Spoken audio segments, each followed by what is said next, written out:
Today I'm making wide rim plates in 2 sizes. I'll share the charm of this bistro style plate a little later, but first let me show you the one move that makes shaping them easy. I'm using 1.2 kilos of clay for the large plate and 850 grams for the smaller plate. I'm after a rustic farmhouse feel, so I'm using a yellow speckled mid-fire clay. I start with a dinner plate and I center the clay. I'm using a soft clay, which is great for plates, but you don't want the clay to be too soft or the rims won't support themselves. I flatten the clay and I bring it out a little wider than the size of the final foot ring. And then I push down into the clay and bring the clay out. I leave enough clay in the base for the foot ring. Once I open up enough for the inside of the plate shape, I bring up the walls into a bowl. I compress and give the inside of the plate a gentle curve. I trim away a little of the excess clay at the base of the plate at this point. This is really just so I don't have to do it later once the rim is formed. And now I'm ready to form the rim. I take my flexible rib and press down about 2.5 centimeters from the edge of the plate.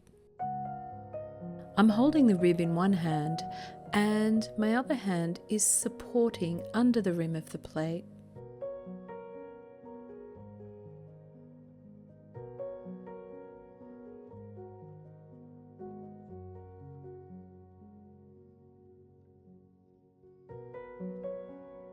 I use a piece of damp chamois to very gently refine the rim. And this time I don't wire through. I'm going to let my plate dry on the bat and it will release as it dries.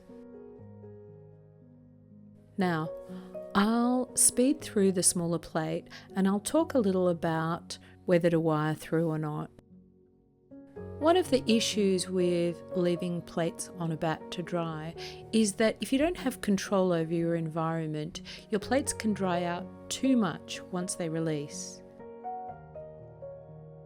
On the other hand, if you don't wire through and you leave them on the bat but they're not quite ready to release yet, but you still need to trim, you're kind of a bit stuck.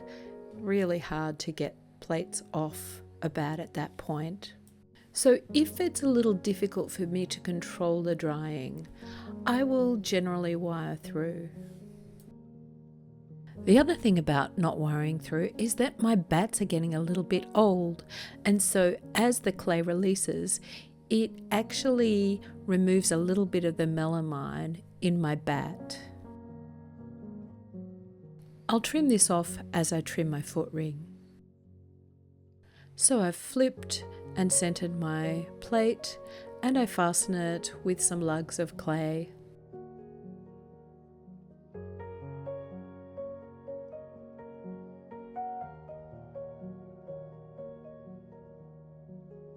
I trim around the outside of the base of my plate first. This will form the outer diameter of the foot ring. And I shape the outer curve a little.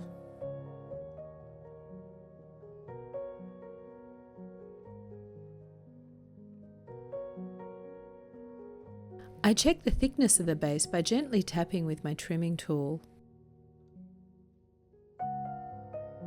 And now I mark out the inner diameter of the foot ring.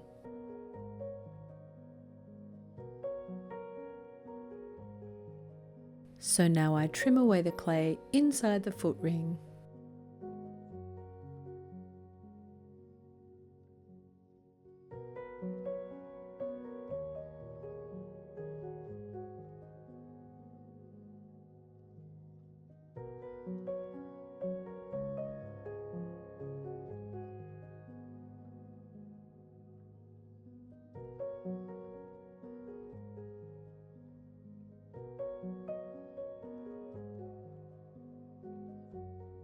I feel my clay is a little dry at this point.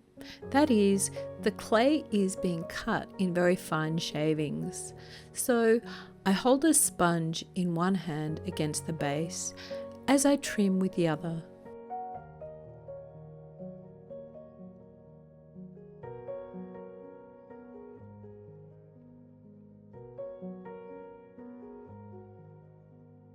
I trim a little more around the outside of the footring to give it a little more definition.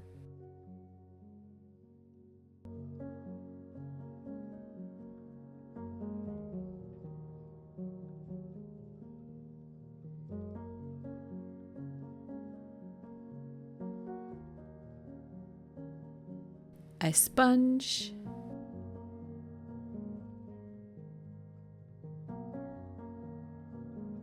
and then I compress with a rib. I remove the lugs of clay, and then I can flip my plate over, give it a final tidy, and set it aside to dry completely. And then it's into the kiln for the bisque firing. And now I'm ready to glaze. So I'm just glazing the inside of the plate, and I'm leaving the rim raw. So I've poured the glaze, and now I very inexpertly pour the glaze out. And then I wipe around the edge of the plate carefully.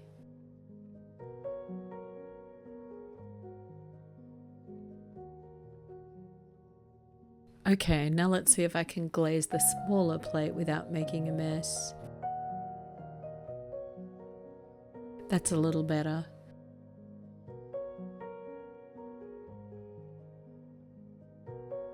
And after cleaning the smaller plate, I load them in the kiln and fire to mid-fire temperature. When I started out making plates for restaurants, I really began to appreciate the many styles of plates. There are some benefits of wide rim plates. They're easy to pick up from a table. Now this might seem a little simple, but for a busy food service, a very contemporary plate without a rim can be really awkward. Also, food can look amazing sitting in the smaller interior with sauces pooling rather than spreading out. Of course, the rim takes up a little more real estate. These plates have a real rustic bistro feel. The key to making this style of plate is that you make a very wide bowl form and then flatten the rim. This will allow you to make uniform, evenly sized rims every time. And that rim makes an ideal resting place for bread. For more wide rim goodness, check out my wide rimmed bowl video. And happy potting!